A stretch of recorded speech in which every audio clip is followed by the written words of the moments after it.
Bien, l'audience est reprise. Vous pouvez continuer. Thank you, Your Honor. Merci, Monsieur le Président.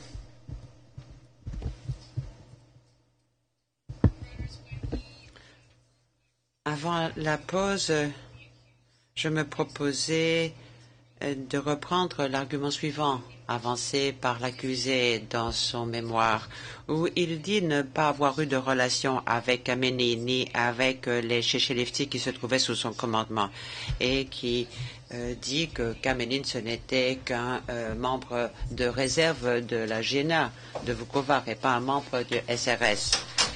Il était certes de Vukovar, Khamenei, c'était un officier de réserve de la GNA, mais il est incontestable que c'était aussi un Chechel-Yevatz, un homme de Chechel, qu'il ait été membre du SRS ou pas. De toute façon, il faisait partie du SRS. Il était le commandant des Chechel-Yevti. Il rendait compte à l'accusé et il y a un lien incontestable qui ne peut être rompu entre Khamenei et le détachement de l'EPO Supaderitsa et l'accusé.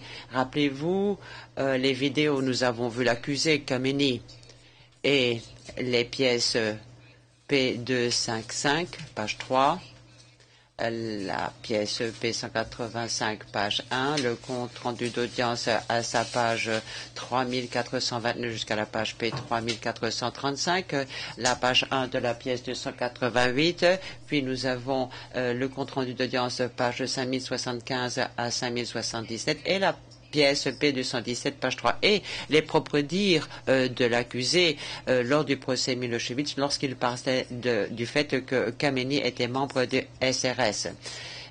Il y a bien sûr aussi la pièce P31, page 627.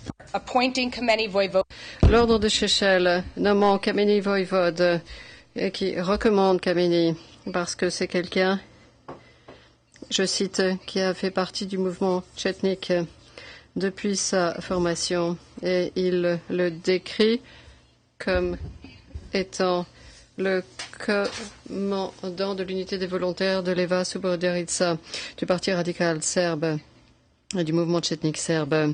Et c'est quelque chose qui se trouve à la pièce P217, page 3. Le lien avec l'accusé, non seulement à Khamenei, mais un lien avec tous les commandants placés sous le commandement de Khamenei au sein du détachement de l'EVA Supaderitsa était si bien établi que, comme l'a dit Madame Bercier un peu plus tôt, même la JNA parlait des combattants dans ce détachement, comme les Chechelefti, dans toutes les communications officielles. P41, page 2. L'accusé, dans son mémoire, présente un argument juridique et indique que le jugement dans l'affaire Mercic, Slivanchanin et Radic, que dans cette affaire, il n'y avait pas suffisamment d'éléments de preuve pour constater qu'il y avait existence d'une entreprise criminelle commune prouvée au-delà de tout doute raisonnable et que l'accusé affirme que ceci empêche la Chambre de première instance dans cette affaire de constater qu'il est responsable des crimes commis à Vukovar en application de l'article de l'entreprise criminelle commune ou de toute autre théorie.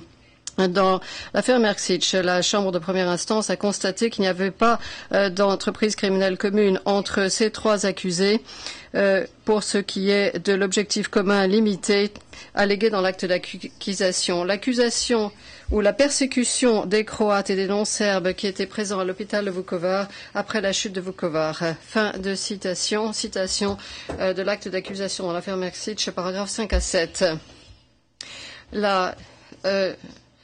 L'entreprise criminelle commune imputée en l'espèce se définit comme un objectif commun différent, à savoir, je cite, le déplacement forcé permanent par la commission des crimes énumérés de la majorité de la population non serbe d'environ un tiers du territoire croate, ainsi que de parties importantes de Bosnie-Herzégovine, afin d'intégrer ces territoires-là à un nouvel État dominé par les Serbes.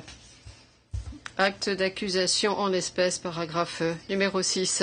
Donc, l'existence de l'entreprise criminelle commune dans le cadre de l'acte d'accusation qui nous intéresse vise une région géographique beaucoup plus importante, une population définie au sens beaucoup plus large, avec un objectif commun différent, donc ne peut être influencée par ce jugement-là. Ensuite, l'arrêt rendu dans l'affaire Merksic n'empêche pas les juges de cette chambre de première instance de constater que l'accusé est déclaré coupable de persécution en tant que crime contre l'humanité pour les meurtres commis à Ovtchara et Grabovo, comme l'accusé le fait valoir.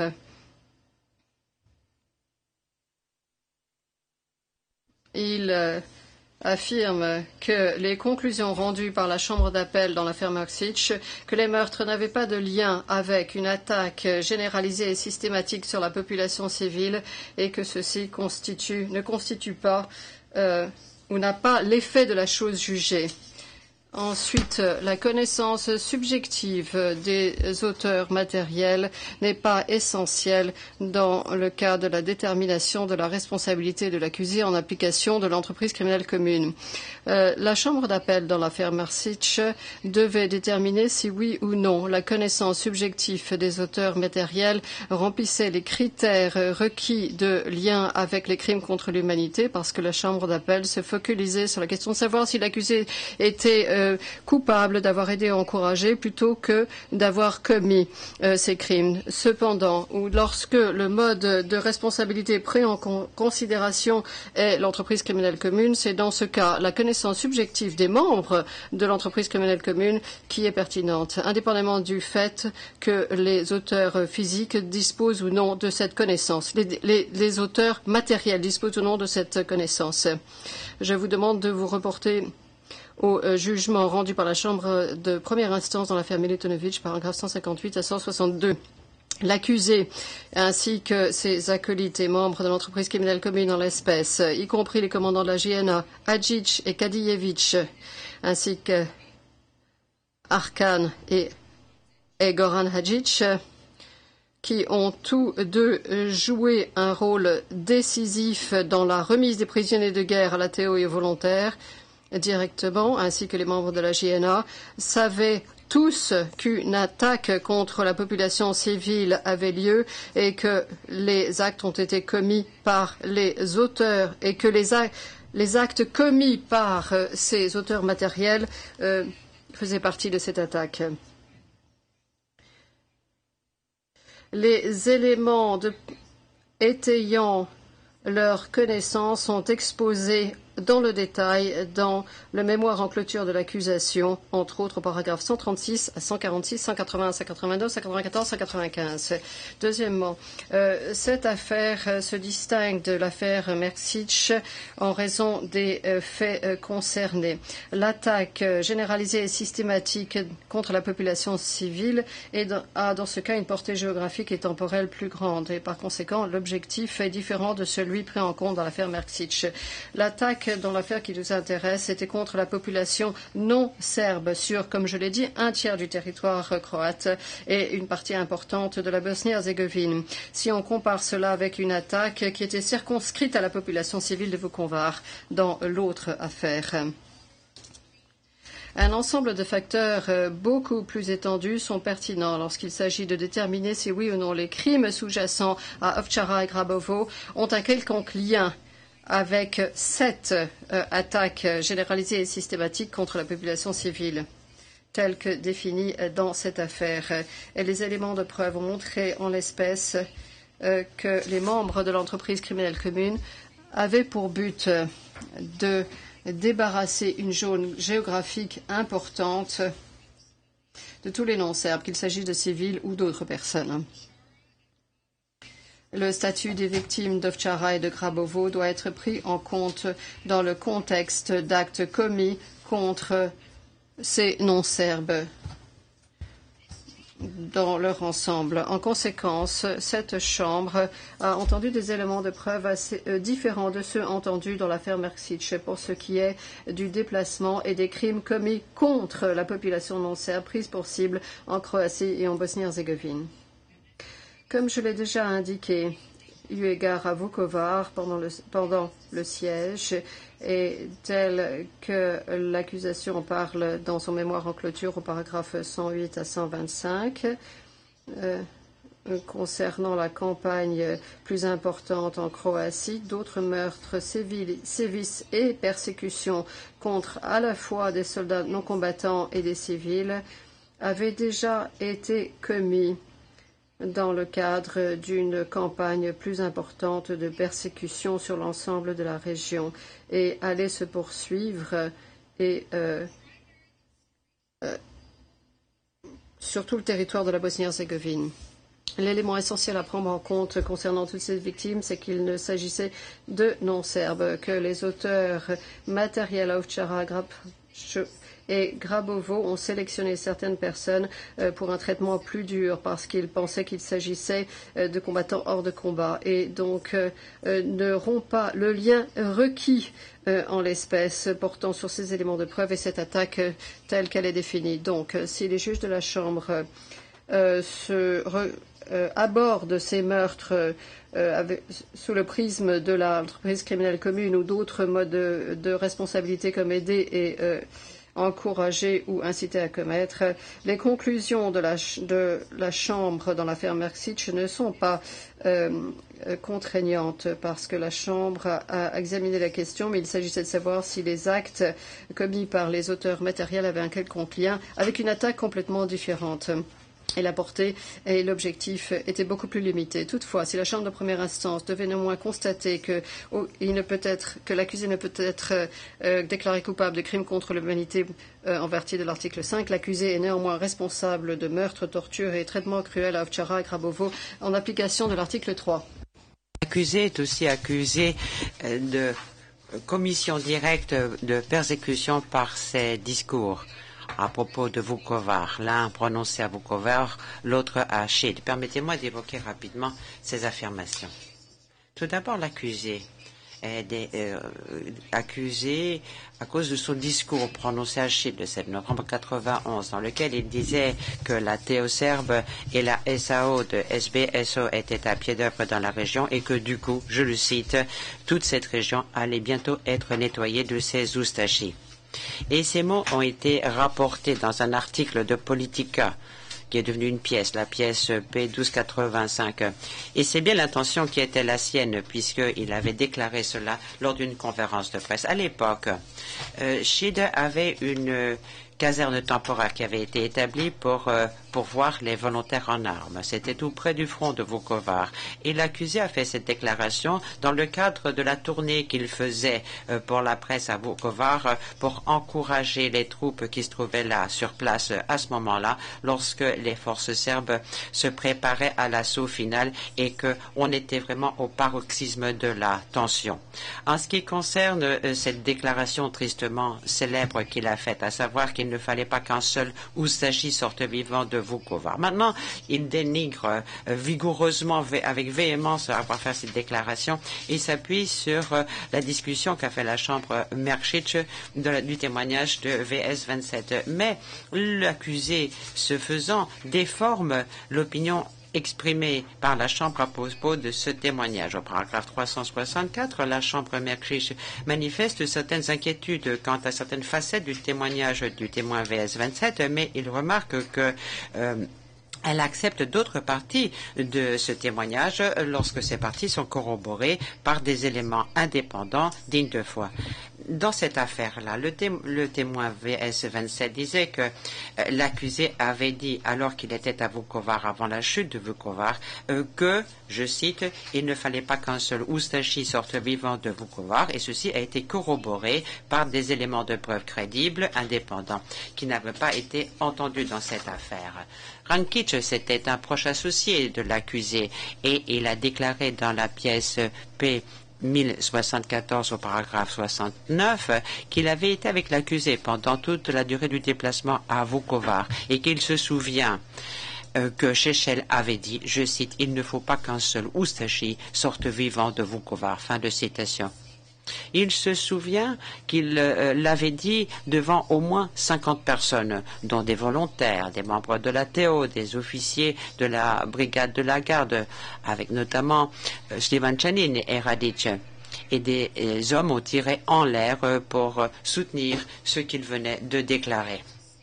La déclaration de Rankic dans cette pièce P1074 à cet égard est dénuée de toute ambiguïté et il faut la considérer comme étant fiable. Et ceci a été corroboré dans beaucoup d'autres déclarations.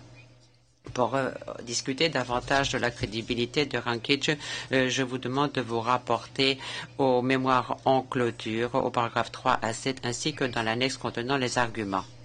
Nous avons d'autres éléments de corroboration. Ils viennent du témoin VS16, qui a aussi entendu Šešelj répéter ces mots lorsqu'il était à Nova Ulica, près du QG du détachement Leva Supoderica. Šešelj a déclaré que pas un seul Ustashi ne devait quitter Vukovar en vie. Il l'a dit à ce groupe qui s'était rassemblé, parmi lesquels se trouvaient des hommes de Šešelj, notamment Kameni, Tchetcha, Maré et Kenez, des hommes de la Théo et d'autres combattants. Et en réponse à cette déclaration de Šešelj, les combattants ont tous tiré en l'air ou levé leurs fusils en signe d'approbation. Ceci est tiré du récit que vous a fait le témoin VS 16 aux pages du compte-rendu d'audience 11121, 11171 à 172, ainsi qu'à la page 11288. Tous les témoins ne se souviennent pas de la même façon des circonstances précises dans lesquelles l'accusé a fait cette déclaration, mais ceci indique que l'accusé, comme il en était coutumier, répétait les mêmes mots en les changeant quelque peu et l'a fait pendant toute la durée de sa visite. De plus, comme nous lisons dans notre mémoire en clôture, au paragraphe 155, les crimes commis à Ovtchara et à Grabavo et dans tout Vukovar peuvent être attribués directement à ceux qui ont entendu les remarques de l'accusé ou ceux qui se trouvaient sous le commandement et l'influence de personnes qui avaient entendu ces propos. Les dénégations virulentes de l'accusé qui nie maintenant avoir jamais prononcé ces mots. Ces dénégations sont d'autant plus peu crédibles que dans sa déclaration aux pages du compte-rendu d'audience 1921-1922, alors qu'il nie avoir dit cela aux troupes de Vukovar, là, il a été obligé de reconnaître, je le cite, qu'il était possible quelque part, à un moment donné, j'ai dit quelque chose de ce genre. Et c'était révélateur de l'entendre témoigner dans le procès Milošević, page 31, c'est la pièce EP 31, page 580, et il utilise les mêmes mots. Je le cite. J'ai toujours pensé qu'il fallait défaire, qu'il fallait battre les Ustashis, que pas un seul Ustashi ne pouvait partir vivant, mais qu'il fallait tous les attraper. Fin de citation. Le témoin Stojanovic, en personne, c'était un Šešeljevac qui a été poussé à se joindre à l'effort de guerre après avoir entendu un des discours de l'accusé. C'est ce qu'il a dit dans la pièce P528, paragraphe 8. Il disait que ceux qui l'entendaient comprenaient le message de l'accusé lorsqu'il intervenait quelque part. Il le dit au paragraphe 12 de la pièce 528. Il a compris que, je cite, un des objectifs poursuivis par Šešelj, c'était de procéder au nettoyage ethnique des parties de Croatie qu'il considérait comme étant des terres serbes. Et le témoin a dit que les autres combattants qui avaient entendu ces paroles les avaient comprises de la même façon que lui. L'accusé comprenait bien l'élément persécutoire qu'il y avait dans ces déclarations. Il les recherchait aussi.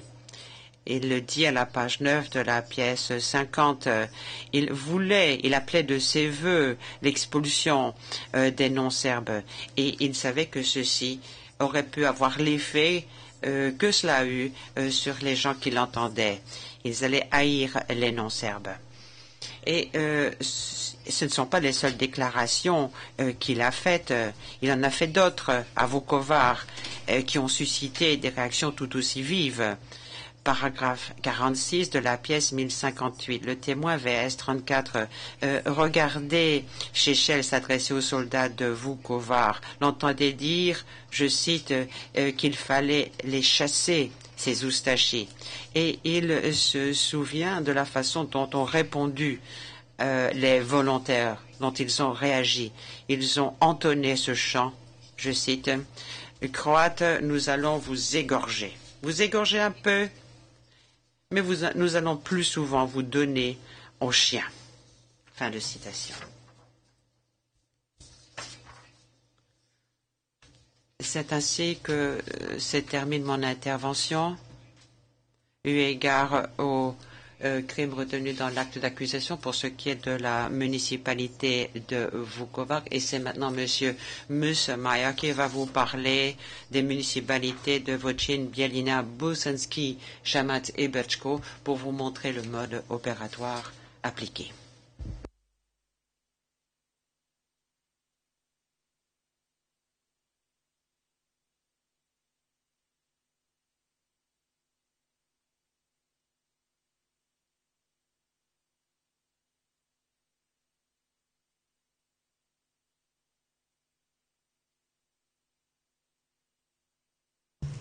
Bien, bonjour monsieur, vous avez donc la parole pour la suite. Merci, Monsieur le Président. Madame et Messieurs les juges, les membres de l'entreprise criminelle commune et leurs forces ont mis en œuvre leur objectif commun de la même façon dans toutes les régions qu'ils ciblaient, comme vous l'a dit Monsieur Marquisen. Et il y a 4 éléments de politique systématique qui ressort dans tout ce conflit. D'abord, l'armement, la formation militaire de la population locale serbe. Et puis, l'arrivée sur le terrain de volontaires, de paramilitaires, dont les hommes de Chechel. Troisième élément, la prise de pouvoir par les Serbes des municipalités qui créent des autorités serbes séparées. Quatrième élément, les forces serbes, dont les hommes de Chechel commettent des crimes, tuent notamment les non-serbes. Il y a des opérations de transfert forcé, de mise en détention, de mauvais traitement dans des installations contrôlées par les autorités locales et la destruction de lieux culturels. Cette récurrence des mêmes modes opératoires démontre qu'il y a un objectif commun, un plan commun mis au point et exécuté par les membres de l'entreprise criminelle commune dans toute la prise de ces municipalités. Les moyens de mise en œuvre se manifestent d'abord en Croatie. La preuve de tout cela et la participation de l'accusé dans l'exécution de ces modes opératoires remonte au fait qu'on a armé les forces serbes à Borovo Selo et à l'arrivée des Chechelevci à Borovo Selo. Madame Morhauser vous a décrit les crimes qui furent plus tard commis à proximité à Vukovar, mais ces mêmes événements se sont répétés dans d'autres endroits de Bosnie. Et cette politique systématique a commencé dans la campagne serbe en Croatie, s'est poursuivie avec la commission des crimes à Vukovar, et puis nous avons la première municipalité concernée par ce mode opératoire, à Vochin. Et on retrouve la réplique de ce mode opératoire ailleurs. Après les crimes de Vochin, comme vous l'a dit M. Marquesen, les membres de l'entreprise criminelle commune ont déplacé leur attention, sont partis de la Croatie pour s'intéresser à la Bosnie-Herzégovine et on a retrouvé les mêmes modes opératoires. On les a vus, ces modes opératoires, dans les municipalités de Bielina, de Bosanski Shamat, à Berchko. Ce sont les mêmes forces et parfois les mêmes combattants qui vont mettre en œuvre cet objectif commun dans ces municipalités en Bosnie. où se produisent les faits incriminés. L'accusé et ses hommes ont été impliqués dans la mise en œuvre de cet objectif commun dans ces 4 municipalités retenues. Résumons les événements survenus à Voćin. Le témoin Maretic vous a dit que des Serbes de la région, en Slavonie occidentale, avaient commencé à s'armer après les élections de Croatie en 1990. Au mois d'août 1991, des formations paramilitaires et une TO locale serbe étaient présents sur place. Ce mois-là, des forces serbes se sont emparées de Voćin. Le témoin Matovina vous a dit que le chef de la TO locale, Boro Lukic, avait occupé le poste de police de Voćin, avait enlevé et brûlé le drapeau croate et avait hissé à sa place le drapeau serbe. Peu de temps après, des forces serbes armées ont occupé Voćin. Des tirs à l'arme automatique, à la mitrailleuse ont été entendus. Lorsque ces tirs se sont arrêtés, Lukic a dit aux Croates de rendre leurs armes.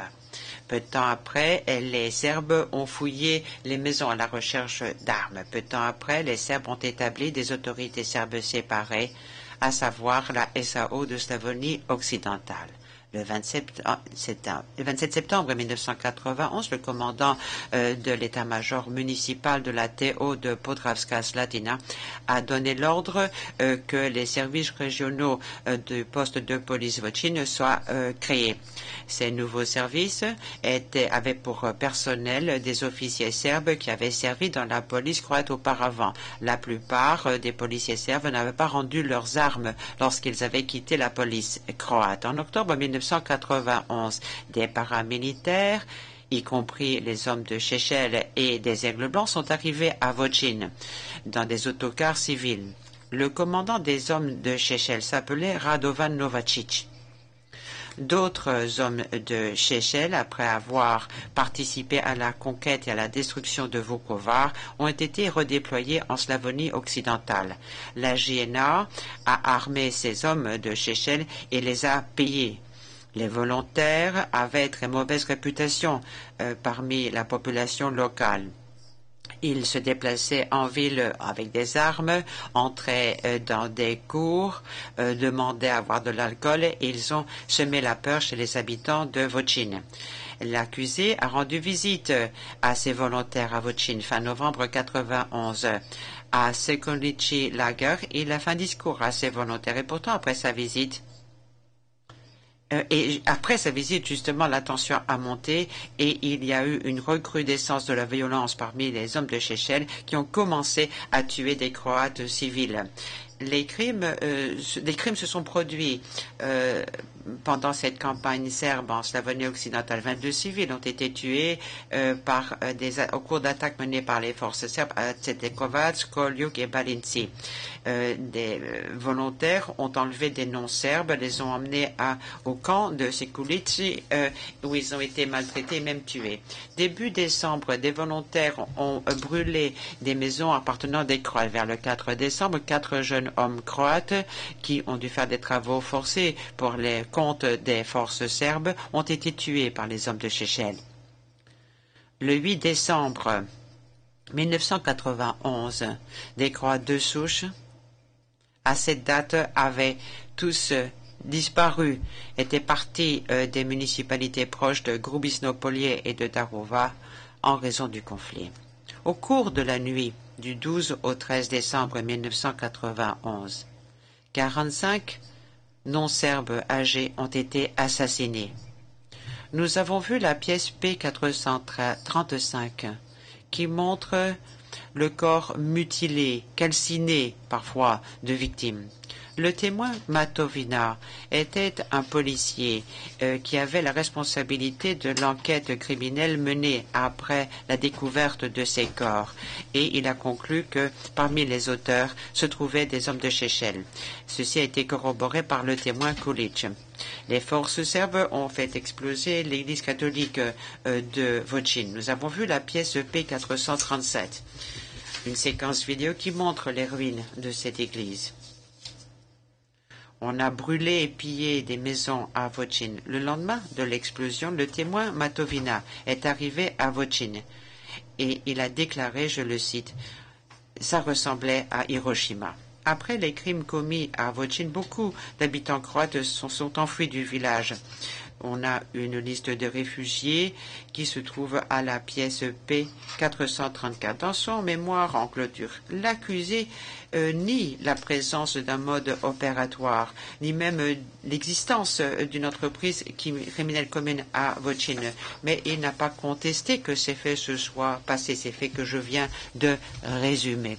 Alors que ces hommes se trouvaient à Vochin, puisqu'il leur a rendu visite, il n'a pas contesté que 49 non-serbes ont été tués à Vochin, mais il dit que ces hommes n'ont pas participé à ces crimes. Cependant, les témoins Matovina, Maretic, Kulic, le témoin VS-18, le témoin VS-33 ont apporté des preuves démontrant que les Chechenevci sont l'auteur de crimes à Vochin, comme ce fut le cas à Vukovar et pendant toute la campagne de l'entreprise criminelle commune en Croatie. Parlons maintenant des événements survenus en Bosnie-Herzégovine en 1992, qui présentent les mêmes caractéristiques opératoires que j'ai décrites au début de mon intervention, à savoir qu'il y a armement et formation militaire de la population serbe locale, l'arrivée de volontaires et de paramilitaires, dont des hommes de Tchétchène, la prise de contrôle par les Serbes de ces municipalités et la création d'autorités serbes séparées, et puis la commission de crimes. Ce mode opératoire est répété dans les municipalités de Bosnie retenues dans l'acte d'accusation, la première étant Bijeljina. La prise de contrôle de Bijeljina a été dirigée par Mirko Blagojević, voïvoda de l'accusé. Vous avez la pièce P737 qui montre le rôle que cet homme a joué pendant la prise de contrôle.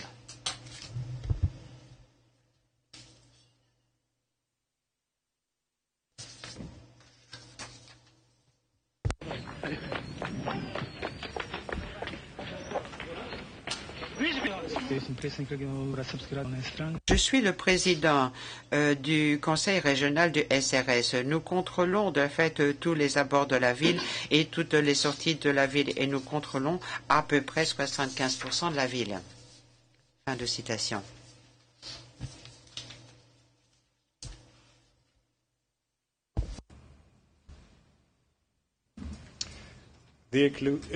L'accusé et Blagojević ont parlé de la prise de contrôle et du nettoyage ethnique de Bijeljina avant la guerre. Le témoin VS 1028 a entendu cette conversation au café Serbia, là où il parlait de la façon dont il fallait nettoyer Bijeljina des non-serbes. Ils se sont mis d'accord pour tuer les non-serbes et on dit que quiconque resterait devait être loyal, sinon il serait chassé et envoyé en Croatie ou en Turquie. Le voïvoda Blagojević, avec les hommes d'Arkan, a organisé l'armement et la formation de la population serbe locale. Les hommes d'Arkan ont été déployés dans les zones environnantes de Bijeljina avant le début du conflit. L'accusé a reconnu que le membre de l'entreprise criminelle locale, commune Biljana Plavčić avait amené Arkan et ses hommes à Bijeljina. Et on a déployé les paramilitaires et puis les membres de cette entreprise criminelle commune ont commencé à créer des institutions serbes séparées à Bijeljina. Momčilo Mandić, qui était ministre de l'Intérieur de la Republika Srpska, a donné des instructions au commandant de police, dont le chef de police de Bijeljina. Il fallait se préparer à se séparer et armer les policiers serbes et les postes de police serbes. Nous avons un fait jugé numéro 79. Le témoin VS 1035, c'était un policier musulman, a dû signer une déclaration de loyauté envers le souk serbe. La prise de Bijeljina a commencé dans la nuit du 31 mars 1992. Le témoin 1028 s'est rendu compte que ses voisins serbes étaient partis de chez eux avant l'attaque. Blagojević commandait les Chechenevci qui ont participé à la prise de contrôle. Avec ces hommes, il a coopéré avec des hommes d'Arkan et des unités de la Jiena. À plusieurs reprises, l'accusé s'est vanté du fait que Bijeljina avait été libéré par Blagojević et ses hommes, par exemple dans la pièce P682, la pièce 685, page 11, ainsi que dans la pièce P1242, page 10. Pendant la prise de la ville, un grand nombre de civils non serbes ont été tués. Un membre de l'unité de Blagojevic, surnommé Shuma, a tué un père et 2 de ses fils. On voit sur cette image un homme d'Arkan qui a tué des membres de la famille Shabanovic et qui profane ensuite leurs cadavres. Lorsque les combats ont cessé, le témoin VS 1035 a reçu l'ordre d'assurer la protection des personnes qui étaient chargées de ramasser les cadavres dans les rues et les caves de Bielina. Il a dit dans sa déposition avoir ramassé 48 cadavres. Un grand nombre d'habitants non serbes ont été arrêtés et ont subi des sévices de la part de membres du MUP. Dans le camp de Batkovic, non loin de Bielina, des prisonniers étaient régulièrement battus et soumis à des travaux forcés. Certains étaient tués. Les conditions d'existence horribles qui régnaient dans les camps de détention de Bosnie-Herzégovine et en particulier à Bielina ont été remarquées par la Chambre dans sa première décision relative aux faits jugés, dans ses premières décisions relatives aux faits jugés numéro 293 et 297. Et les forces serbes ont détruit un certain nombre de monuments religieux et culturels non serbes. Le rapport de l'expert Riedelmeier montre que ces monuments se trouvaient un peu partout en Bosnie-Herzégovine et étaient systématiquement détruits. À Bielina, les 15 monuments religieux ou culturels non serbes existants ont été endommagés. 12 bâtiments religieux musulmans ont été partiellement ou totalement détruits. Riedelmeier découvrait souvent un conteneur de poubelle à l'endroit où par le passé se trouvait une mosquée. Je vais maintenant montrer 5 exemples caractéristiques de destruction de monuments culturels en Bosnie. Les exemples sont tous tirés de la pièce P1045, qui est l'annexe au rapport de Riedelmeier. Je vais montrer des images d'avant et après les destructions. Nous avons ici le premier exemple de telle destruction qui concerne la mosquée de Krpić à Bielina. Vous voyez l'image de gauche qui vous montre la mosquée avant sa destruction et l'image de droite qui vous montre l'endroit où se trouvait la mosquée tel qu'il se présente aujourd'hui après la destruction de la mosquée. Sur la deuxième photo après destruction, vous voyez aussi le conteneur de poubelle dont Riedelmeier a parlé dans sa déposition. Le deuxième exemple concerne la mosquée Azizia de Brčko. Étant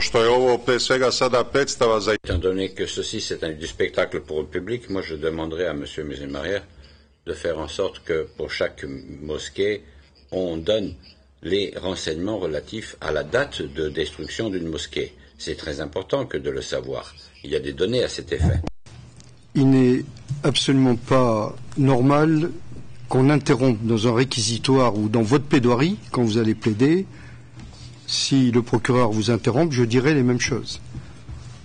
Le fait qu'il y ait réquisitoire et plaidoirie, ça permet à l'accusé qui a la parole en dernier de contester. Dans votre plaidoirie, vous pourriez dire le procureur nous a montré des photos sans date, etc., etc. Bien. D'ailleurs, ceci a déjà été dit lorsque le témoin expert avait témoigné sur ces mosquées. Vous aviez dit les mêmes choses. Donc, la Chambre sait parfaitement qu'il y a un problème de date. Monsieur le procureur, continuez.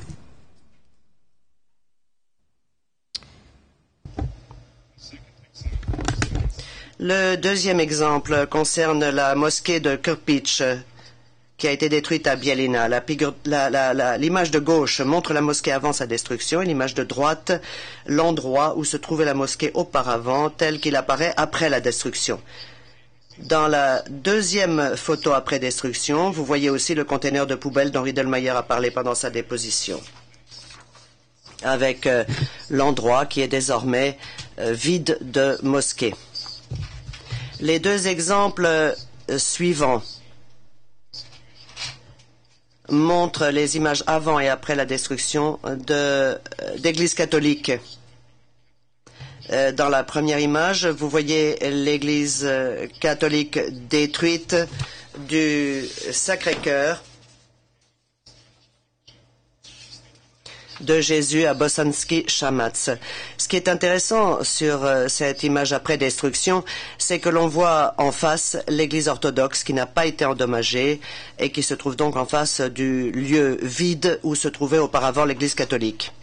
Le dernier exemple concerne, correction de l'interprète, l'église catholique romaine de Saint-Antoine l'Ermite à Gorice, municipalité de Bochco. Dans son mémoire en clôture, l'accusé a contesté le fait que ces hommes aient coopéré avec les hommes d'Arkan pendant la prise de Bielina, mais les deux témoins VS 1028 et le témoin Gouchalich ont décrit la coopération des hommes de Shechelj avec les hommes d'Arkan à Bielina. L'accusé conteste la crédibilité du témoin VS 1028 en affirmant que ce témoin s'attendait à obtenir des moyens qui lui auraient permis de vivre à l'étranger s'il témoignait contre l'accusé. Mais l'accusé ignore que le témoin a dit dans sa déposition qu'il avait obtenu son permis de résidence dans le pays où il réside aujourd'hui sans l'aide de ce tribunal et avant d'avoir témoigné dans l'affaire dans laquelle il a témoigné. Par ailleurs, l'accusé a raison de dire que les hommes de Shechelj de la région, conduits par Mirko Blagojevic, ont participé à la prise de Bielina et qu'ils y ont commis des crimes. Le fait que ces hommes de Shechelj n'aient pas été originaires de Serbie n'est pas pertinent. L'accusé a participé directement à la prise de la ville. Il a rencontré Blagojevic pour discuter du nettoyage ethnique de Bielina et s'est vanté du fait que Blagojevic avait libéré la municipalité, comme je l'ai dit il y a quelques instants. Et après la prise de la ville et les crimes commis à Bielina, Blagojevic a continué à partager les idées de Grande Serbie de l'accusé et a fêté la campagne de persécution menée par les membres de l'entreprise criminelle commune. Je vais maintenant parler des événements survenus à Bosanski Shamac. Les schémas que le voïvoda Blagojevic a aidé à mettre en œuvre à Bielina se sont rapidement renouvelés à Bosanski Shamac. Les Serbes de la région, des Serbes membres de la JNA et armés de la région de Bosanski Shamac, ont contribué à aller vers la réalisation de l'objectif commun de l'entreprise criminelle commune. Par ailleurs, les dirigeants locaux du MOUP ont envoyé 20 Serbes dans un camp d'entraînement du MOUP en Serbie pour y suivre une formation spéciale. Le 29 février 1992, les Serbes de la région ont créé une municipalité serbe de Bosanski Shamac. La pièce P670 le montre. Ceci a débouché sur des affrontements parce que les non-serbes de la région n'ont pas accepté la proclamation serbe selon laquelle tout le territoire leur appartenait. Peu après la prise de la ville dans le nord-est de la Bosnie, les premiers hommes de Shechelj sont arrivés à Bosanski Shamac à bord d'hélicoptères de la JNA à partir d'un camp d'entraînement des Bérets Rouges en Serbie. La nuit précédente, le chef des Bérets Rouges, le membre de l'entreprise criminelle commune Franki Simatovic, s'était rendu au camp pour donner des instructions aux hommes de Shechelj sur leur mission à venir en Bosnie. Quelques jours plus tard, à Bielina, les Serbes de la ville ont évacué Bosanski Shamac en premier, puis les forces serbes ont pris le pouvoir dans la municipalité. Alors que le dirigeant serbe Blagoje Simic a informé la JNA, une cellule de crise a été créée et des paramilitaires et la police ont pris le contrôle des installations les plus importantes de la ville. Leur objectif étant de nettoyer ethniquement Bosanski Shamac. Le membre des hommes de Shechelj, Srećko Radovanovic, alias Debeli, ainsi que Slobodan Mirkovic, alias Lugar, faisaient partie des paramilitaires qui ont participé à la prise de la ville, comme l'accusé l'a admis dans sa déposition dans l'affaire Milosevic. L'accusé a nommé Debeli au rang de voïvoda en mai 1993. Il conteste que Lugar ait été membre du Parti radical serbe lorsqu'il se trouvait à Bosanski Shamac, mais la pièce P 1041 montre que dès 1991, Lugar avait demandé à l'accusé d'entrer parmi les hommes de Shechelj et d'être envoyé en Slavonie en tant que membre du Parti radical serbe. Les conséquences de cette prise de la ville pour les non-serbes de Bosanski Shamac ont été terribles. Un bon exemple qui démontre le climat qui régnait et les mesures discriminatoires prises contre les non-serbes après la prise de la ville se trouve dans l'ordre signé par Stevan Todorovic, membre du poste de sécurité publique local, qui est devenu pièce à conviction sous le numéro P673, dont je vais tirer un certain nombre de passages. D'abord, la première citation est la suivante. Je cite, « Il est interdit à plus de 3 musulmans ou croates de se réunir dans les lieux publics. » Fin de citation. Autre citation, je cite, « Tous les groupes doivent d'abord être avertis et si le délit se renouvelle, les participants à ce délit doivent être appréhendés et arrêtés. » Autre citation. Pour l'exécution du présent ordre, le commandant du peloton de police militaire et le commandant des postes de sécurité publique sont personnellement responsables. Fin de citation. En raison de cet ordre, les musulmans ne pouvaient pas se rendre à des funérailles, comme l'a dit dans sa déposition le témoin Suleiman Tihic. Et en même temps que ces mesures discriminatoires étaient imposées, d'autres crimes visés à l'acte d'accusation se déroulaient communément à Bosanski Shamac. La présente Chambre a dressé un constat judiciaire du fait que les forces serbes ont créé des installations de détention à Bosanski Shamac qui étaient remplies d'hommes sans armes et n'ayant rien à voir avec des groupes armés ou avec des distributions d'armes.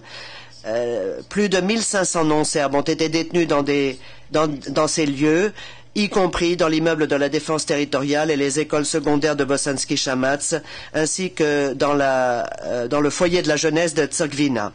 Les prisonniers subissaient des sévices, certains étant assassinés. Le témoin Tihic et VS 1000 ont dit dans leur déposition que l'un des auteurs les plus violents était Slobodan Milkovic, alias Lugar, qui faisait partie des hommes de Šešelj.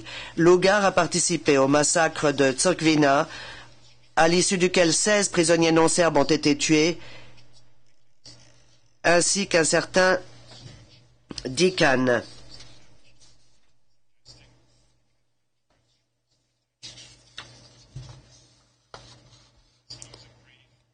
Comme cela s'est passé un peu partout en Bosnie, les sites religieux des non-serbes ont souvent été détruits à Bosanski Shamac. Par exemple, l'église catholique du Sacré-Cœur de Jésus a été totalement détruite. L'église orthodoxe qui se trouvait en face, toutefois, n'a pas été endommagée, ce qui permet de penser que l'église catholique avait été prise pour cible délibérément. Dans son mémoire en clôture, l'accusé prétend que les hommes de Šešelj n'étaient pas liés aux auteurs des crimes de Bosanski Shamac, mais ce lien est démontré clairement par les témoignages de VS 1058, VS 1000, VS 1010 et Suleiman Tihic. Et maintenant, je vais parler des événements survenus à Brčko. Les hommes de Šešelj, sous la direction de Blagojevic, sont arrivés de Bijeljina à Brčko. Des hommes d'Arkan ont également participé à la prise de Brčko. Avant l'arrivée des paramilitaires, le témoin VS 1033 a constaté que des hélicoptères de la GNA atterrissaient à la caserne et que des soldats portant des bérets rouges sortaient des hélicoptères. Un peu plus tard, il a vu les bérets rouges en train d'entraîner des Serbes de la région à l'autodéfense. La GNA a distribué des armes aux Serbes de la région. Des panneaux sont apparus dans les rues qui indiquaient que Brčko faisait désormais partie d'une région serbe distincte, séparée, la SAO de Semberija et Majevica, ou la SAO serbe de Krajina. De la Krajina serbe, correction de l'interprète. Le 30 avril 1992, les forces serbes ont commencé à s'emparer de Brčko en faisant sauter 2 ponts sur la Save. Les combats effectifs ont commencé dans la nuit du 2 mai 1992. Les hommes d'Arkan et de Šešelj, sous la direction de Blagojevic, ont participé à la prise de la ville comme ils l'avaient fait auparavant à Bijeljina. Une aéronef de la GNA a bombardé la ville pendant que l'attaque de Brčko se déroulait, menée par des groupes de membres des forces serbes, de policiers militaires, de la GNA, de volontaires serbes, de bérets rouges et d'hommes de Šešelj agissant ensemble. Les crimes qui ont caractérisé la campagne menée par l'entreprise criminelle commune se sont également produits à Brčko. Pendant les journées où a commencé la prise de la ville, des policiers et des soldats ont massacré un groupe de civils devant le marché local. Le témoin VS 1033 a constaté des situations du même genre sur les photos qui montrent Goran Jelistic en train de tuer un civil. Un grand nombre de personnes ont trouvé la mort dans cette région et le témoin VS 1033 a vu de ses yeux des soldats en train de jeter des cadavres d'un camion frigorifique dans une fosse commune. Les non-serbes étaient maintenus en détention dans le camp de Luka, dans le secteur du port de Bočko. Blagojević et les hommes de Šešelj sont arrivés dans le camp. Blagojević a prononcé des discours et ces hommes ont torturé les prisonniers en sa présence. Un homme de Šešelj a gravé une croix sur le front d'un prisonnier musulman à l'aide d'un couteau. Et un membre des forces serbes, Goran Jeličić, a torturé les prisonniers et s'est vanté d'avoir déjà tué 97 non-serbes. Une fois de plus, un gros problème au niveau de l'interprétation. Ici, M. Mittermeier a dit Blagojević et les hommes à Šešelj, les Šešeljevci, sont venus au camp. Or, l'interprète a dit Blagojević et Šešelj sont venus au camp. Alors, est-ce que vous allez continuer à tolérer cet interprète ou pas? À vous de déterminer de quelle façon on a interprété en serbe. Voyez un peu ce qu'a dit M. Mittermeier pour ce qui est du compte-rendu. Michel, ce qui vous arrive dans votre langue, nous ne le savons pas, parce que nous avons l'écran en anglais et la traduction en français. Donc ce que vous notez, nous ne l'intégrons pas, cela. Alors si effectivement, comme vous le dites, le procureur dit que Blagojević est arrivé avec les hommes de Šešelj et que vous entendez Blagojević est arrivé avec vous, c'est pas la même chose. Alors, monsieur le procureur, qu'est-ce que vous avez dit? Blagojević est arrivé avec les hommes de Šešelj ou avec Šešelj?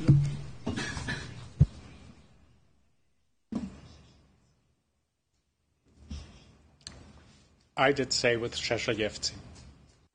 Monsieur Mittermeier, j'ai dit qu'il était venu avec les hommes de Šešelj. Il n'est pas venu avec Šešelj en personne, mais avec des hommes de Šešelj.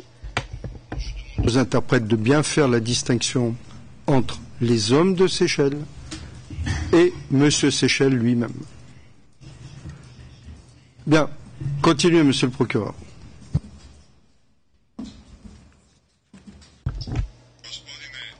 Monsieur le Président, maintenant, vous vous moquez en quelque sorte de mon objection. La question ici, ce n'est pas celle de savoir si l'interprète va faire une distinction entre moi et les Šešeljevci, mais est-ce que de savoir si l'interprète va finir par traduire de façon correcte ou pas.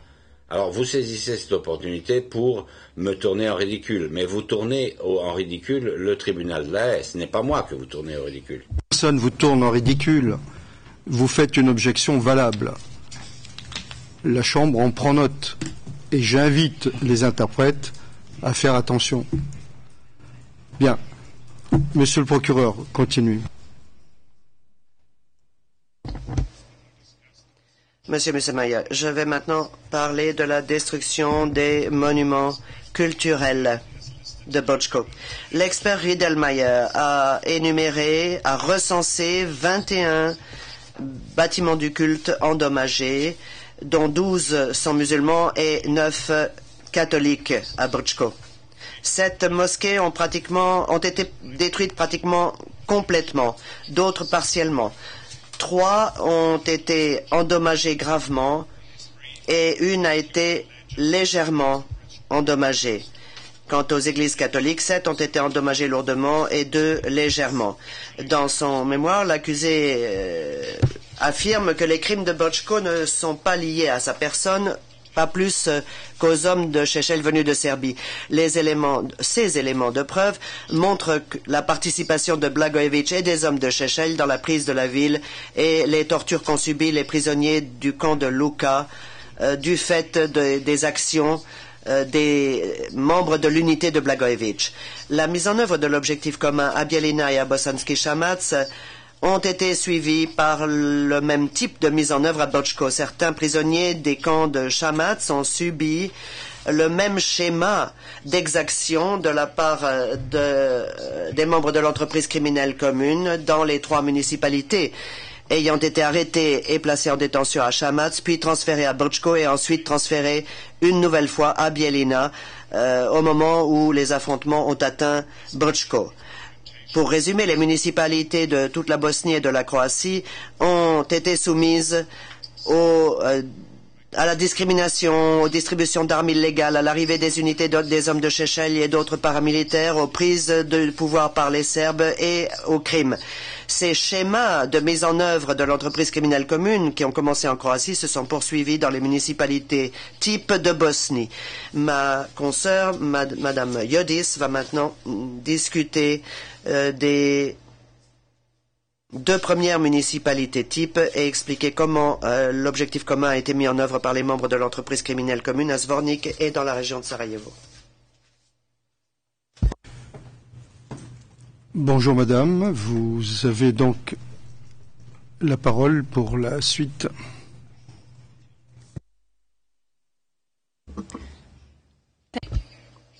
Merci Monsieur le Président, Madame, Monsieur les juges, bonjour. Les crimes commis à Zvornik l'ont été dans une volonté de réaliser l'objectif commun de l'entreprise criminelle commune. Les éléments de preuve montrent que le 8 avril 1992, les forces serbes, et en particulier les hommes de Šešelj, ont attaqué Zvornik. Dans les quelques mois qui ont suivi, les forces serbes ont transformé la société multiethnique de Zvornik en une société purement serbe. En commençant par expulser les non-serbes, ensuite en pillant et détruisant leurs biens immobiliers, et ces actes ont culminé avec les sévices, les tortures, les agressions sexuelles infligées aux non-serbes et avec le meurtre de centaines de non-serbes. L'attaque de Zvornik avait été préparée à l'avance par les membres des autorités municipales serbes qui ont été mises en place par le SDS à Zvornik avec l'appui de la Sûreté de l'État de Serbie, de la JNA et du SDS de Bosnie-Herzégovine. Ces autorités étaient sous le contrôle des membres de l'entreprise criminelle commune et en particulier de Veljko Kadijević et de Radovan Karadžić. L'objectif commun partagé par les membres de l'entreprise criminelle commune consistait à nettoyer ethniquement Zvornik de sa population non serbe en créant un secteur sous le contrôle serbe. L'attaque a été menée par les forces serbes et en particulier par les hommes de Šešelj qui avaient été envoyés sur place par l'accusé.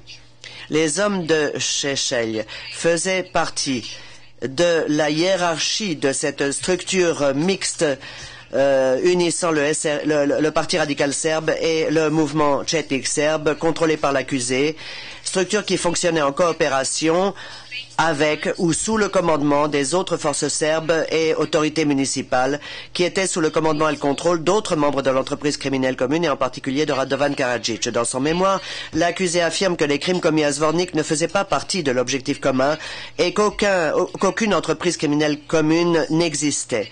L'accusé fait fi des éléments de preuve versés au dossier qui prouvent au-delà de tout doute raisonnable que les crimes ont été commis dans la poursuite d'un objectif commun et que l'accusé est responsable de ces actes. Ces affirmations sont même contredites par les aveux de l'accusé, comme on peut le voir dans l'entretien qu'il a accordé avant la publication de l'acte d'accusation le concernant, dans lequel il explique comment les membres de l'entreprise commune avaient planifié la prise de Zvornik longtemps en avance. Je renvoie les juges de la Chambre à la pièce P644, time code 10513 jusqu'à 10330.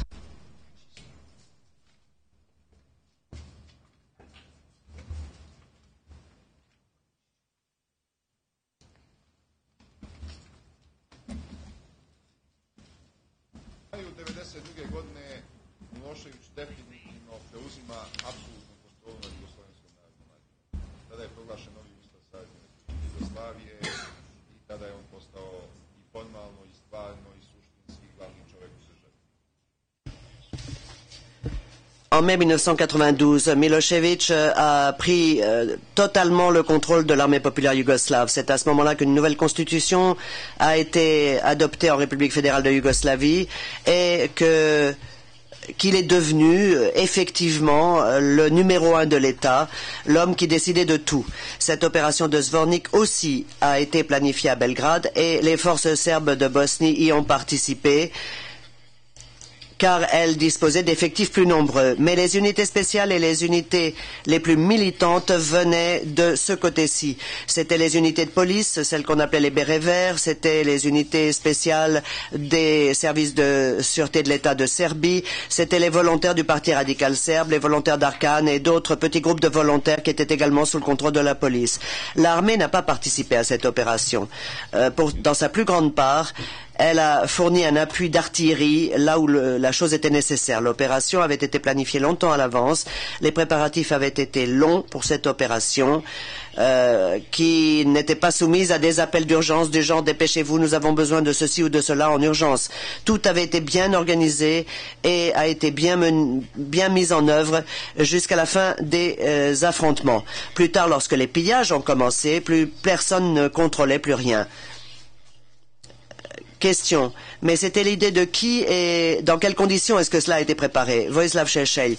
Ceci a été le fruit de la réflexion de personnes importantes représentant les services de sûreté de l'État et en particulier de Franko Simatovic, dit Franki, qui est l'une des personnes qui a mis en œuvre cette action. Il y avait d'autres personnes impliquées également dont j'ai oublié les noms. Nos volontaires se sont regroupés à Loznica, qui était le point central pour ensuite se diriger vers Zvornik. Ils étaient conduits par le voïvoda Cvetinovic, qui recevait ses ordres directement des commandants de l'unité spéciale. Fin de citation. Madame Yodis, Zvornik se trouve à l'est de la Bosnie-Herzégovine, sur les rives de la Drina, qui constitue la frontière avec la Serbie. Zvornik a plusieurs ponts, plusieurs routes importantes et une voie ferrée qui relie la Serbie au secteur habité par les Serbes un peu plus à l'ouest en Bosnie-Herzégovine. En raison de sa position stratégique, la municipalité de Zvornik était importante pour créer un secteur dominé par les Serbes. La prise de Zvornik a permis de remplir 3 des objectifs stratégiques fixés le 12 mai 1992 qui sont présentés dans la pièce P966. L'objectif stratégique numéro 1, à savoir la séparation des Serbes par rapport aux 2 autres communautés ethniques, est un de ces objectifs. L'objectif stratégique numéro 2 consiste à créer un corridor contrôlé par les Serbes venant de la Serbie, passant par la Bosnie-Herzégovine pour rejoindre la Krajina serbe. L'objectif stratégique numéro 3 consiste à éliminer la frontière constituée par la Drina entre la Serbie et la Republika Srpska. Les dirigeants serbes de la région ont appliqué la politique fixée par leurs dirigeants en Bosnie-Herzégovine qui visait à mettre en œuvre l'objectif commun à Zvornik. D'abord, en tout cas en octobre 1991, des cellules de crise ont été créées. Deuxièmement, les dirigeants serbes de la région ont créé des autorités municipales distinctes et une force de police distincte en application des instructions présentes dans les documents appelés version A et B. La version B a été mise en place en décembre 1992 au moment où le SDS a créé la municipalité serbe de Zvornik et Jovo Mijatovic a parlé ouvertement du plan visant à procéder à des échanges de population dans le but de créer des secteurs monoethniques dont il serait le président. Troisièmement, les dirigeants serbes bosniaques ont suivi la mise en œuvre de ces décisions politiques à Zvornik. En tant que représentant de l'Assemblée serbe de Bosnie, Mijatovic était en contact avec la cellule de crise du SDS au niveau de la Bosnie-Herzégovine, ainsi qu'avec des membres de l'entreprise criminelle commune, tels que Radovan Karadžić, Momčilo Krajišnik et Biljana Plavšić. Mais des mises à jour venaient également du SDS de Zvornik,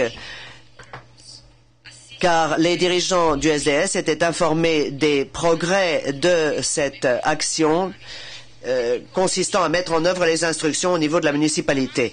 Dans le même temps, les autorités serbes se sont mises à préparer militairement la mise en œuvre de l'objectif commun avec l'aide des dirigeants de la sûreté de l'État serbe sous le contrôle du membre de l'entreprise criminelle commune Jovica Stanišić et en coopération avec d'autres institutions sous le commandement et sous le contrôle d'autres membres de l'entreprise criminelle commune, en particulier Karadžić pour le SDS de Bosnie-Herzégovine, Kadijević pour la GNA et l'accusé pour l'alliance SRS-SCP. Par exemple, en octobre 1991, le SCP de Mali Zvornik, qui avait des contacts fréquents avec l'alliance SRS-SCP de Belgrade, a organisé un groupe de volontaires qui devait être envoyé à Darda en Croatie pour y subir un entraînement militaire. À ce moment-là, Rade Kostic, qui représentait la DB de Serbie, était le chef de la police dans le secteur où se serait déroulé cet entraînement.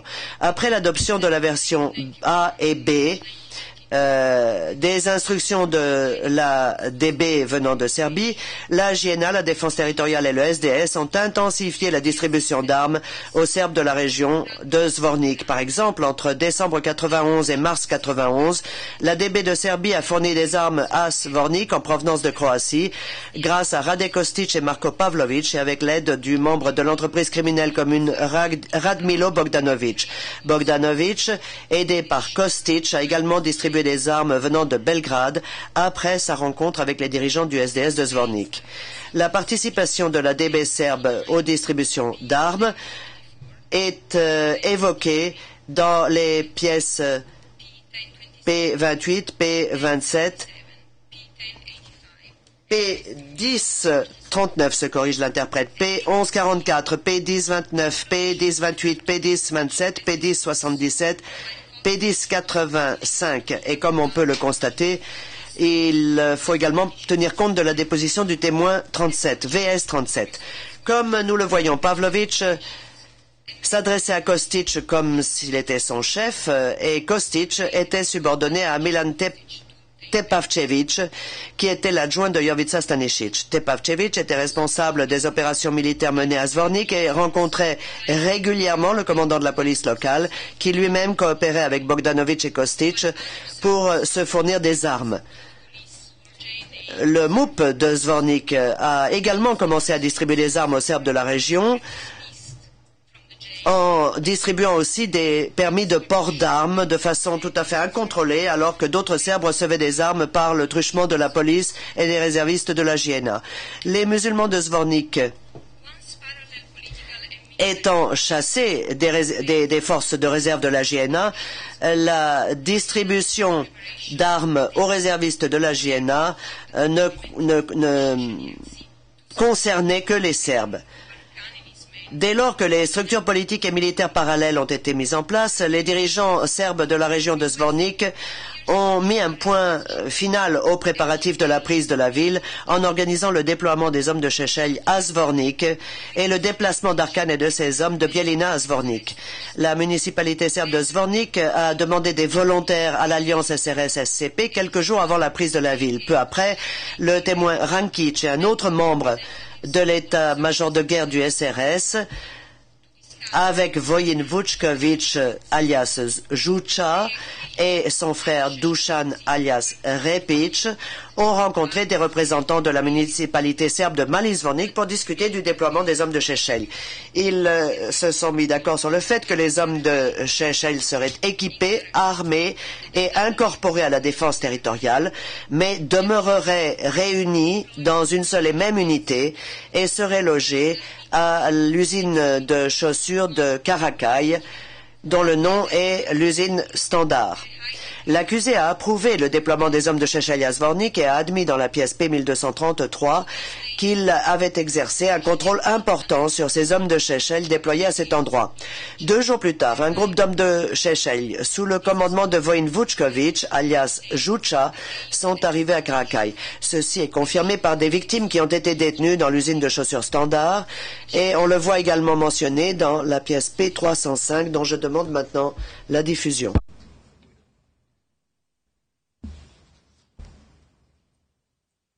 This is a sketch of the standard. Il s'agit d'un croquis de l'usine de chaussures préparé par le témoin VS 1013, dont le témoignage sera abordé plus tard, qui montre que les Šešelj au numéro 1 étaient en réalité logés à l'usine de chaussures Standard. Les Šešelj et autres membres des forces serbes ont commis des crimes à Zvornik. Dans son mémoire en clôture, l'accusé fait valoir que les crimes allégués dans l'acte d'accusation n'ont pas été prouvés et qu'il n'a aucun lien avec l'un quelconque des auteurs. L'accusé affirme également que ces hommes de Šešelj se sont retirés de Zvornik après la chute de Kulagrad. les affirmations de l'accusé vont à l'encontre des éléments de preuve au dossier et doivent être rejetées. Pour ce qui est de l'identification détaillée des groupes d'hommes de Seychelles,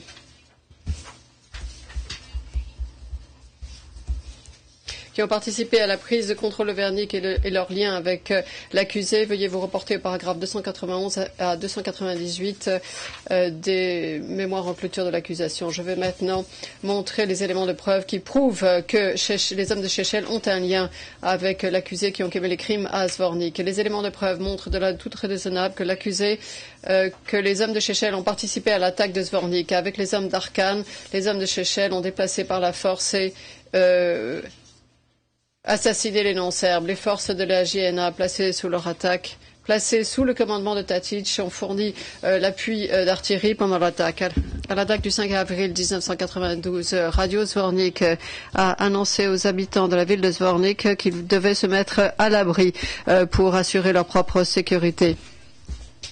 VS 1062, son mari et ses deux fils se sont réfugiés chez les voisins dans le sous-sol du bâtiment où ils habitaient. Il s'agissait tous de civils non serbes et non armés.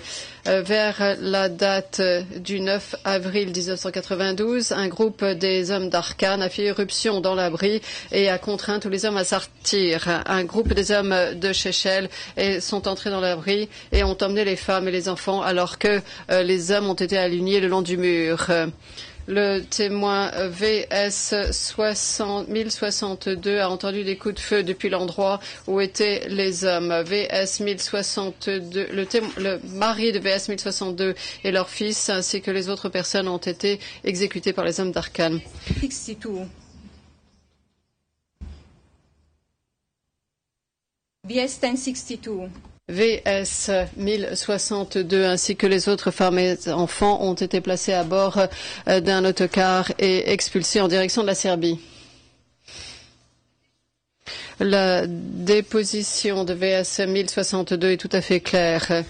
Les hommes d'Arkan et les hommes de Seychelles ont coopéré aux fins d'assassiner les hommes non serbes et valides et de chasser les femmes et les enfants de Zvornik. VS 1062 a expliqué au juge de la Chambre comment, en premier lieu, les hommes d'Arkan ont fait irruption dans l'abri et ont fait sortir tous les hommes, et qu'ensuite un groupe différent qui s'est présenté comme étant des hommes de Seychelles et qui portaient des uniformes différents ont escorté les femmes et les enfants, pendant que les hommes d'Arkan assassinaient les hommes. VS 1062 a également expliqué quelle ligne de conduite a été suivie par les hommes d'Arkan et les hommes de Seychelles à la page du compte-rendu d'audience 5958. Je cite: ces hommes allaient de maison en maison, de porte à porte, en tuant des hommes. Fin de citation. La réussite de cette ligne de conduite a été consignée par un membre de l'entreprise criminelle commune Mladic dans son carnet ou son journal P1347. Lorsque briefé par Marko Pavlovic, il a noté que les formations de volontaires, je cite, dirigées par Arkan et Seychelles, ont connu un succès hors pair. L'accusé fait valoir que VS 1062 n'a pas cité les hommes de Seychelles dans une déclaration remise aux autorités de Bosnie-Herzégovine en 2003. Cette affirmation est sans fondement et doit être rejetée. VS 1062 a nié que la déclaration de 2003 remise aux autorités de Bosnie-Herzégovine, qui n'a pas été versée au dossier, est la sienne. Elle a nié avoir jamais été en contact avec les autorités de l'OBIH et elle a nié avoir vécu à l'adresse signalée dans cette déclaration. VS 1062 n'a pas reconnu la signature non plus. Ces crimes ainsi que la participation des hommes de Seychelles ont été prouvés au-delà de tout doute raisonnable.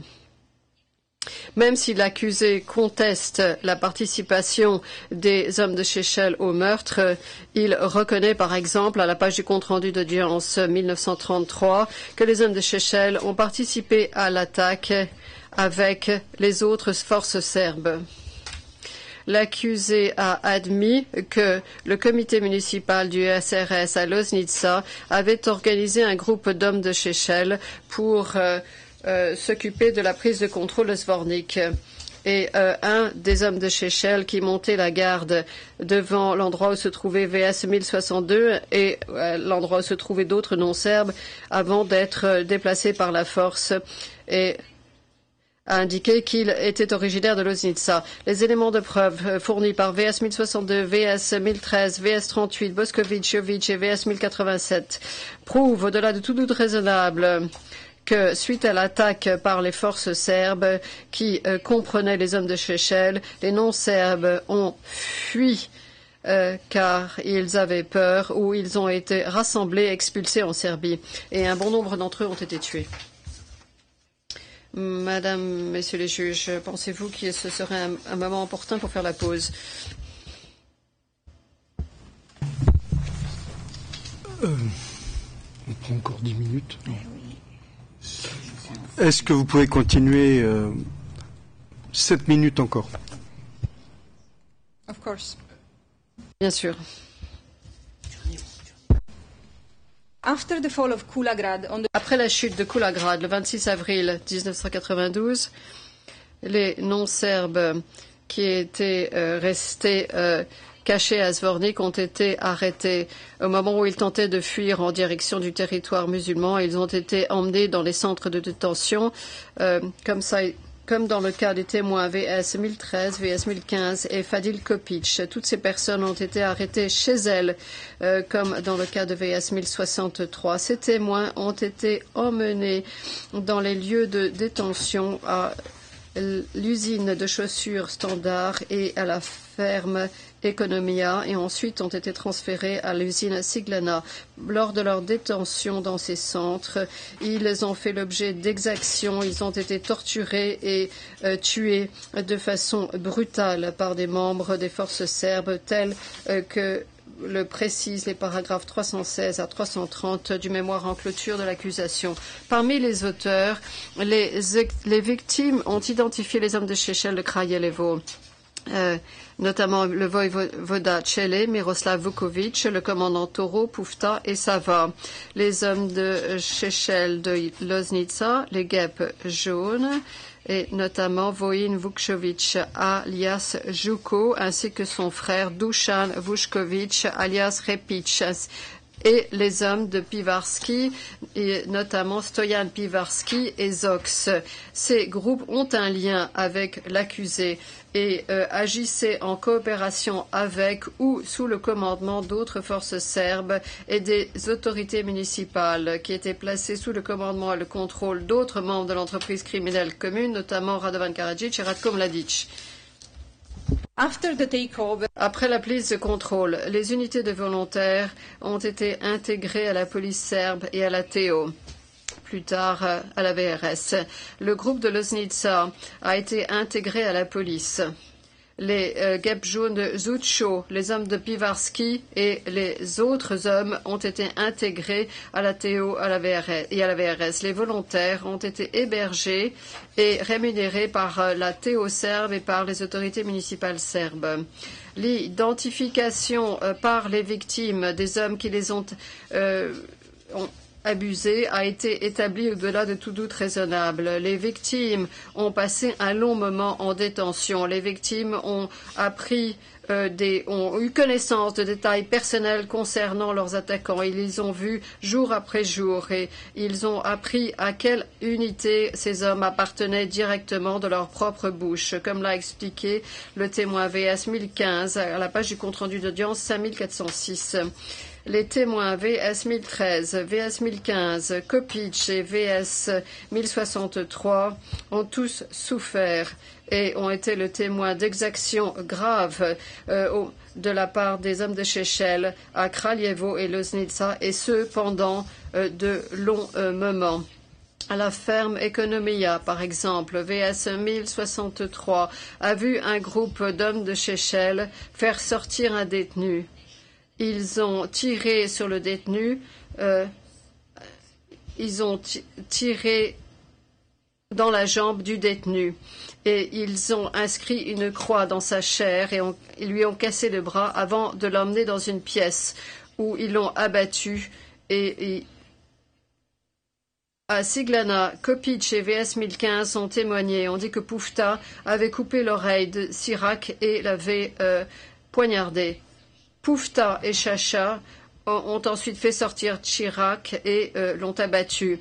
Le même jour, Poufta, avec Chacha, a dessiné un tatouage représentant un croissant sur le bras de Enver Dotovic à l'aide d'un couteau. Sacha les a ensuite félicité Dotovic et a dit « Vous avez bien fait, mais si vous auriez crié plus fort, votre sort a été semblable à celui de Chirac. » Et celui se trouve à la page du compte-rendu d'audience à 1435. Les crimes commis dans ces centres de détention ont été si graves et si épouvantables que les témoins ne pourront jamais oublier ce qu'ils ont vu. Ils se souviendront toujours des auteurs. Le VS 1013 a pu observer ses bourreaux pendant 3 mois environ, depuis le moment où il a été arrêté et le moment où il a été transféré au centre de détention à l'usine de chaussures Standard, jusqu'au jour où il a été transféré du centre de détention à la usine Siglana et au camp de Batkovitch. Alors, lorsqu'ils ont nettoyé les centres de détention à l'usine de chaussures, ils ont eu les noms des détenus qui avaient été gravés sur les portes, y compris les Chechelevci de Kraljevo, le groupe de Loznitsa ainsi que la police militaire. Parmi les hommes de Chechel de Kraljevo, VS 13 a reconnu Cello, que les prisonniers devaient appeler Voïvoda et que l'accusé tenait en haute estime. VS 13 a déclaré à la page du compte-rendu d'audience 5010 qu'on avait dit aux prisonniers qu'un homme tout particulier va venir. Il va venir vous parler. Il ne faut pas le regarder dans les yeux et il faut que vous l'appeliez Voïvoda. Monsieur Voïvoda, homme respectable. Et Voïvoda Miroslav Vukovic, alias Tchele, n'est pas le seul homme de Chechel à avoir été identifié par le témoin VS 1013. Par exemple, VS 1013 a vu le commandant Toros du RSRS et sa carte d'identité. En juin 92, il a entendu Chechel assurer la promotion de Sava, Zox et Poufta. Nous devons arrêter parce que les juges vont descendre dans la salle qui est en dessous pour une cérémonie protocolaire et nous reviendrons aux environs de 1h moins 10, 1h, mais ça ne dépend pas de nous. Donc, nous faisons le dernier break. All rise, free for living.